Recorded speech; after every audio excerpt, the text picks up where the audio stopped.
Hello everyone, स्वागत है आप सभी का हमारे चैनल स्टडी विद आलोक में। और फ्रेंड्स, आज हम डिस्कस करेंगे हायर एजुकेशन का पेपर जिसका एग्जामिनेशन आपका 18 अप्रैल को हुआ था। और इसका part 1, part 2, part 3 already channel पर सर के द्वारा अपलोड किया गया। लेकिन जो इसमें 76 से लेकर के जो 100 तक के क्वेश्चन बचे हुए हैं, इनको भी आइए हम लोग फटाफट एक बार देख लेते हैं। और हमारे जो बहुत सारे अभ्यर्थी हैं चैनल पर जो जुड़े हुए हैं लगातार, वो भी अपना जो आंसर है वो अब इसको मैच कर लीजिए, क्योंकि पेपर तो बहुत अच्छा बना हुआ था। ठीक है, पेपर बहुत अच्छा आयोग ने बनाया हुआ था, क्योंकि पेपर हट के था। ठीक है, तो थोड़ा सा एग्जामिनेशन में अभ्यर्थियों को जब पेपर को देखा तो थोड़ा सा ये लगा माइंड में कि अरे ये तो मतलब जो है ना बुक्स है, ना डेफिनेशन है, ना कोई टर्मिनोलॉजी है।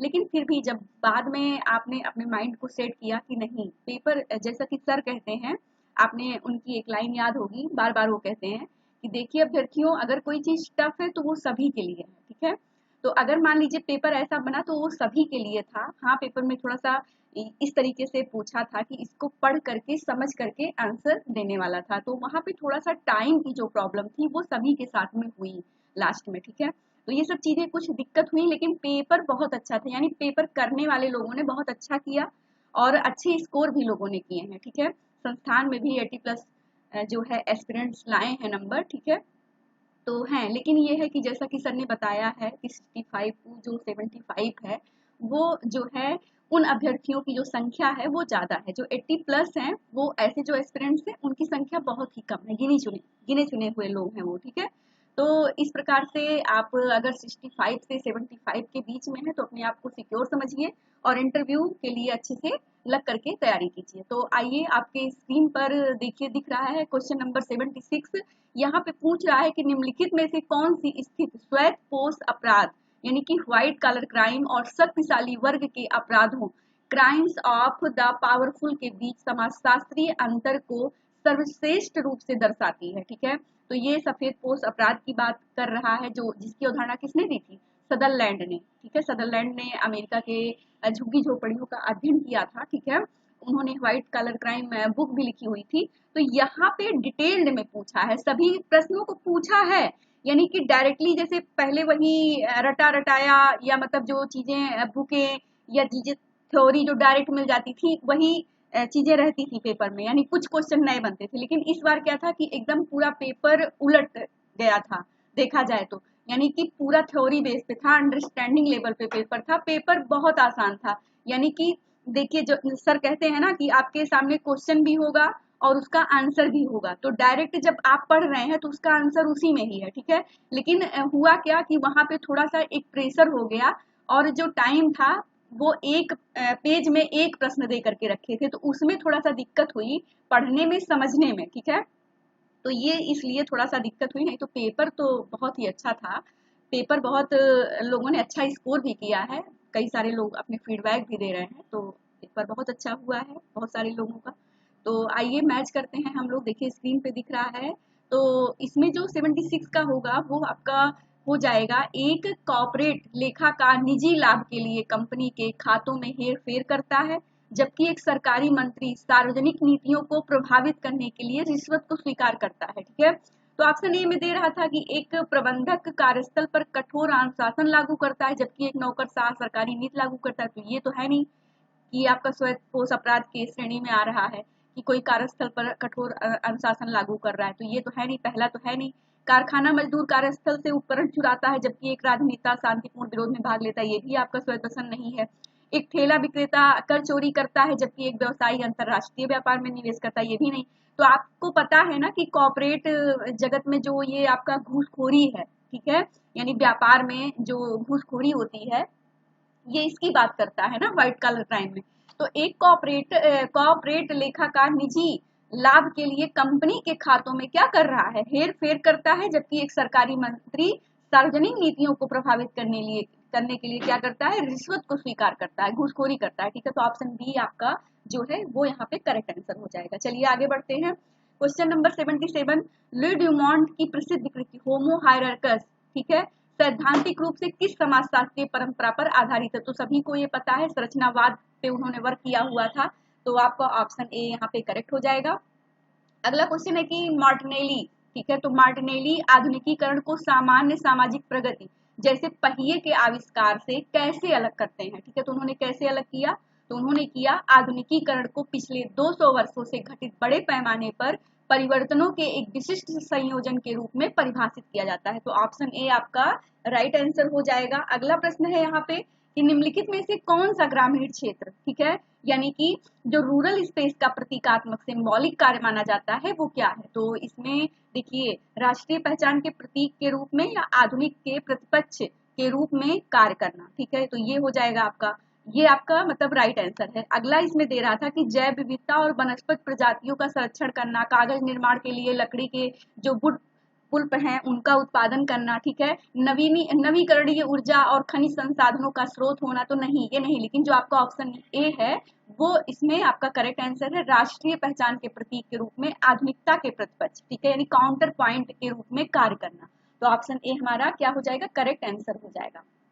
अगला क्वेश्चन है 80 नंबर, यहाँ पे दे रहा है कि भारत में जो जेंडर है, जेंडर और पर्यावरण के समाजशास्त्रीय विश्लेषण में निम्नलिखित में से कौन सा कथन पारिस्थितिकी क्षरण और लैंगिक भूमिकाओं के बीच संबंध को सबसे उपयुक्त रूप से दर्शाया है, ठीक है। तो ऑप्शन ए जो हमारा है इसमें क्या होगा, वो करेक्ट हो जाएगा, ठीक है।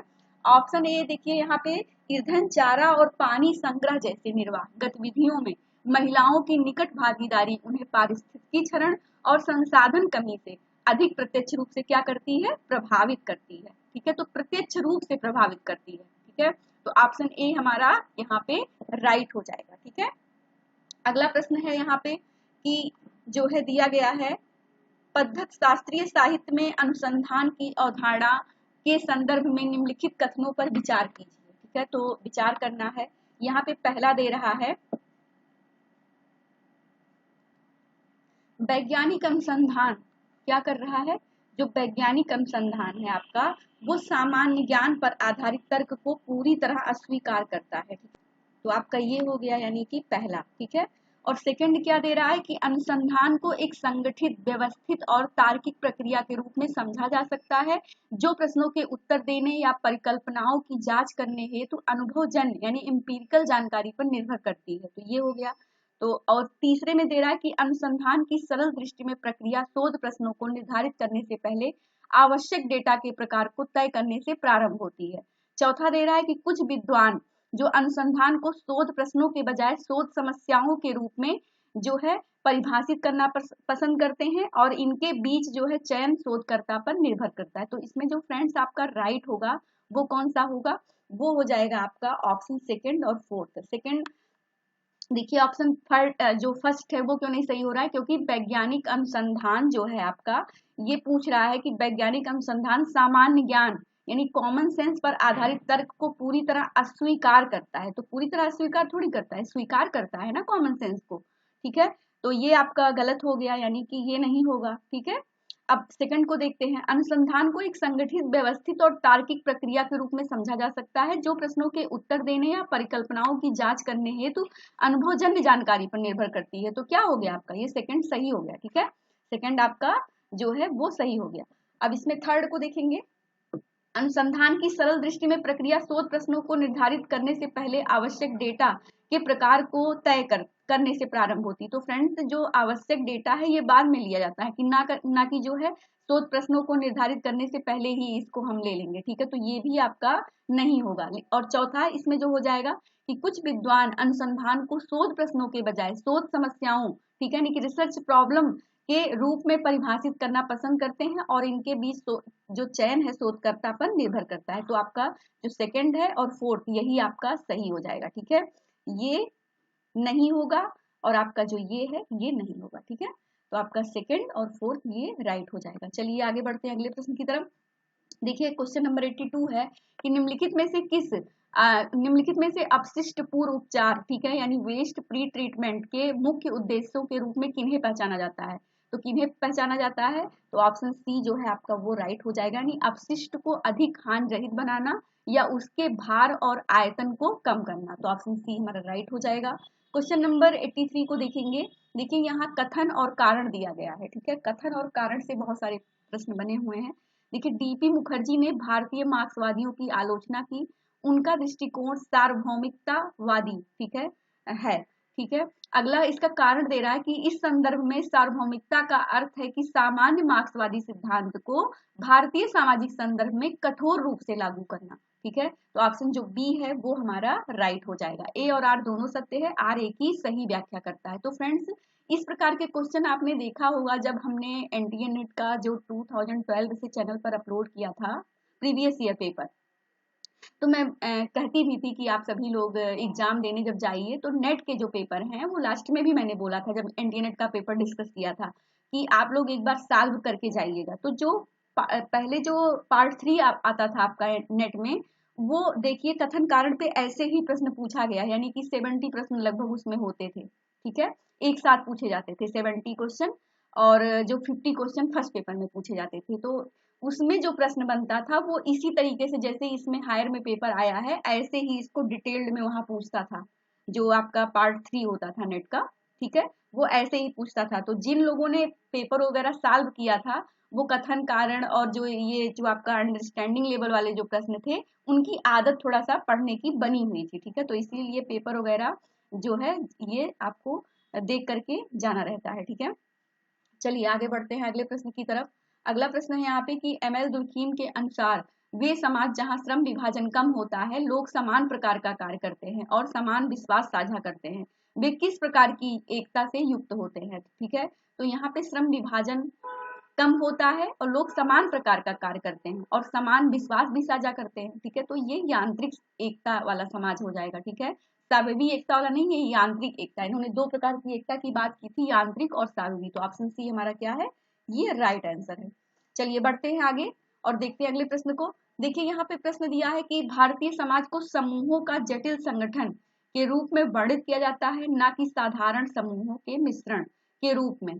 इस भेद का समाजशास्त्रीय अर्थ क्या है। ठीक है, तो इसका अर्थ क्या है ये बताना है। तो 85 का जो आपका सी होगा वो इसमें आपका राइट आंसर हो जाएगा। यानी कि भारतीय सामाजिक वास्तविकता गहन आंतरिक विभेदों और विशिष्टताओं से परिभाषित होती है जो गतिशील रूप से परस्पर क्रिया करती है। ठीक है, तो ऑप्शन जो सी है वो आपका राइट हो जाएगा। अगला प्रश्न है, निम्नलिखित में से कौन सी प्रक्रिया भारतीय गांवों में कम भूमि के विखंडन, ठीक है, कम भूमि के विखंडन में सबसे प्रत्यक्ष रूप से योगदान देती है। ठीक है, तो कौन सी ऐसी प्रक्रिया है भारतीय गांव में जो कृषि भूमि के विखंडन में सबसे प्रत्यक्ष रूप से योगदान दे रही है। औद्योगिकरण, कृषि का व्यवसायीकरण, परिवारों के भीतर उत्तराधिकार और विभाजन, शहरी क्षेत्रों की ओर प्रवासन। तो फ्रेंड्स इसमें जो आपका ऑप्शन सी है वो करेक्ट हो जाएगा। परिवार के भीतर जो उत्तराधिकार और विभाजन है इसके कारण जो भूमि का विखंडन है वो प्रत्यक्ष रूप से हो रहा है। ठीक है, तो ऑप्शन सी हमारा यहाँ पे राइट आंसर हो जाएगा। बढ़ते हैं आगे।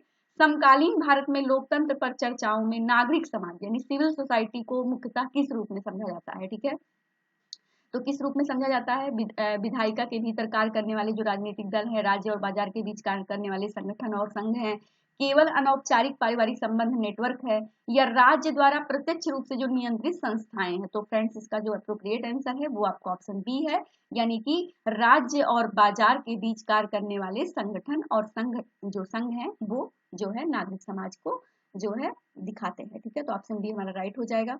प्रश्न 88 है कि देखिए यहाँ पे कथन है और कारण है। तो आप लोग थोड़ा पीजीटी का जो एग्जामिनेशन होने वाला है 8 और 9 मई के लिए, उसके लिए भी थोड़ा सा एक माइंड सेट करके चलिए। ठीक है, जो कथन कारण पे क्वेश्चन बनते थे वो तो हमेशा ही पेपर में पीजीटी में भी देता है। मान के चलिए कि 5-6 प्रश्न 7 प्रश्न आते थे कथन कारण पे। ठीक है, तो इस बार मान के चलिए कि हो सकता है थोड़ा सा ज्यादा ही प्रश्न बन जाएं। तो थोड़ा सा जो सर के जो लेक्चर्स जो गए हैं 100 उनको आप लोग एक बार अच्छे से रिवाइज कर लीजिएगा। यानी पेपर तो प्रैक्टिस आप लोग कर ही रहे हैं क्वेश्चन के माध्यम से, लेकिन जो ये डिटेल्ड जो लेक्चर है, जो नोट्स है पीडीएफ वाले जो सेंड किए गए हैं, उनको पूरा एक बार देख करके जाइएगा। उससे क्या होगा कि जब आप एक बार अच्छे से डिटेल्ड देखे रहेंगे सिलेबस को, तो अगर मान लीजिए वो अंदर से भी कोई क्वेश्चन बनाएगा तो आप उस थ्योरी को समझ जाएंगे। ठीक है, तो इसलिए एक बार अभी समय है तो एक बार फटाफट सभी लोग जो है लेक्चर्स को एक बार सुन लीजिए अच्छे से। ठीक है, सिलेबस को और तैयार कर लीजिए। हो सकता है वहां भी थोड़ा डिटेल्ड में जा करके क्वेश्चन को पूछे, तो फिर आपको वहां पे जो है करना होगा अच्छे से। ठीक है, देखिए फिलहाल इतना नहीं, इस तरीके से पूरा नहीं बनेगा वहां पे जो है वहां पे सभी चीजें रहेंगी, लेकिन ये है कि जो कथन कारण के क्वेश्चन है वो हमें लगता है कि ज्यादा से ज्यादा बनने मतलब थोड़ा बनेगा इस बार, ठीक है। तो 15-20 क्वेश्चन आप मान के चलिए, तैयार रहिए, मतलब इस पेपर को देखते हुए। तो एक छोटा सा ये आप लोगों के लिए वर्क है, तो इसको करिए। बाकी जो मॉक टेस्ट जो हो रहे हैं, उन मॉक टेस्ट में भी हम कोशिश करेंगे कि इसमें जो इस प्रकार के क्वेश्चन हैं जो कथन कारण पे है, उनको भी लगा करके लास्ट में आप लोग 2-3 मॉक टेस्ट में प्रैक्टिस कर लीजिए, ठीक है। चलिए आगे बढ़ते हैं और देखते हैं कि एंथोनी गिडिंग्स के अनुसार जो समाज व्यक्तियों की क्रियाओं के माध्यम से निरंतर उत्पन्न और पुनः उत्पन्न होता है, ठीक है। तो एंथोनी गिडिंग्स क्या कह रहे हैं कि समाज व्यक्तियों की क्रियाओं के माध्यम से निरंतर उत्पन्न और पुनः उत्पन्न होता है। तो बिल्कुल सही है कथन, ठीक है। इसका कारण क्या दे रहा है कि गिडिंग्स का जो संरचना सिद्धांत यानी स्ट्रक्चरेशन जो थ्योरी दी हुई थी एंथोनी गिडिंग्स ने, जो संरचना सिद्धांत है यह मानता है कि सामाजिक संरचनाएं मानव क्रियाओं से स्वतंत्र रूप से अस्तित्व में रहती हैं और व्यक्तियों की गतिविधियों से अप्रभावित रहती हैं। तो फ्रेंड्स यही जो आ हो गया यहाँ पे, थोड़ा सा देखिए, बस इन्होंने क्या किया, प्रभावित रहती हैं, ठीक है।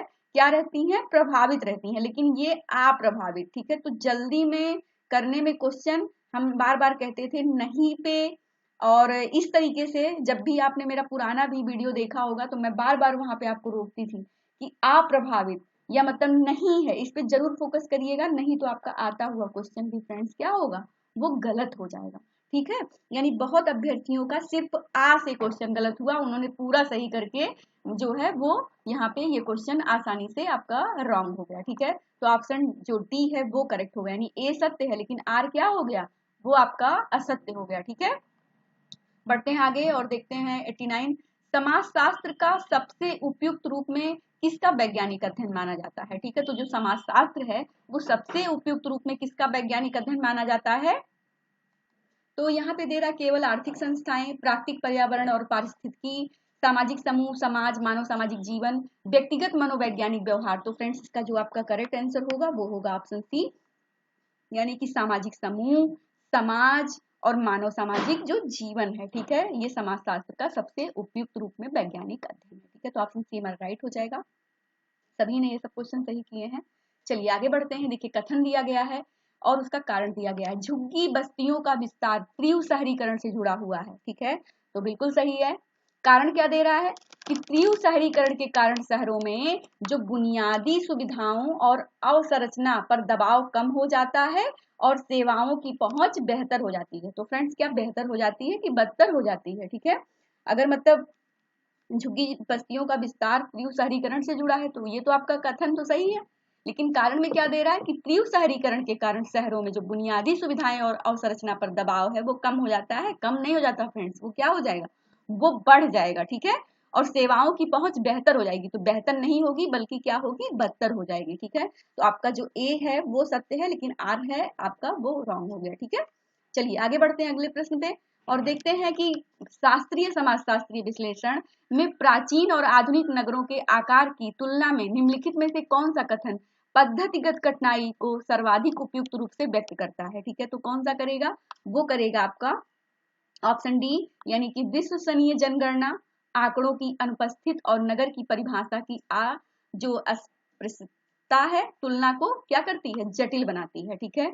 तो ये आपका जो ऑप्शन डी है वो राइट हो जाएगा, ठीक है। बढ़ते हैं आगे और देखते हैं क्वेश्चन नंबर 92, निम्नलिखित में से कौन सा भारत में उदारीकरण यानी कि लिबरलाइजेशन की एक आर्थिक चुनौती है, ठीक है। तो उद्योगों पर नौकरशाही, नियंत्रण में वृद्धि, विदेशी निवेश का पूर्णतः समाप्त हो जाना, सकल घरेलू उत्पाद जीडीपी की वृद्धि में पूर्ण कमी, घरेलू उद्योगों का वैश्विक प्रतिस्पर्धा के प्रति संवेदनशील होना। तो ऑप्शन डी हमारा यहाँ पे क्या हो जाएगा, करेक्ट आंसर हो जाएगा, ठीक है। तो इसमें जो आपका ऑप्शन डी है वो राइट हो जाएगा, घरेलू उद्योगों का वैश्विक प्रतिस्पर्धा के प्रति संवेदनशील होना। तो ऑप्शन डी हमारा यहाँ पे राइट हो जाएगा। अगला क्वेश्चन है कि निम्नलिखित समाजशास्त्रीय अवधारणाओं को क्या करना है, सूची के अनुसार उनको मिलाना है, ठीक है।